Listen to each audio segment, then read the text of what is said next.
consider the fortune of the person who, in effect, invented vaccination, introduced vaccination to America in 1721.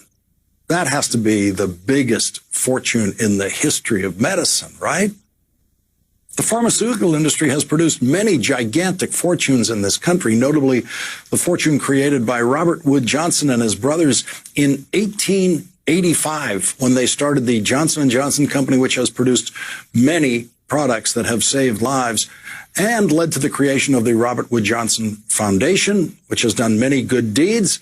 And that fortune has provided for generation upon generation of some members of the class that used to be known as the idle rich.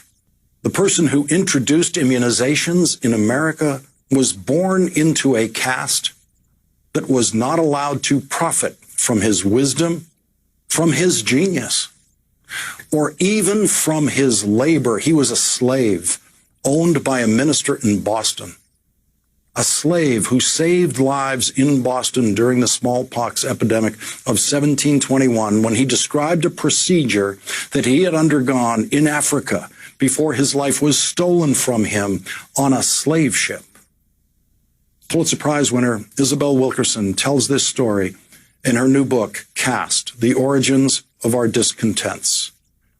Quote, people in West Africa had discovered that they could fend off contagions by inoculating themselves with a specimen of fluid from an infected person.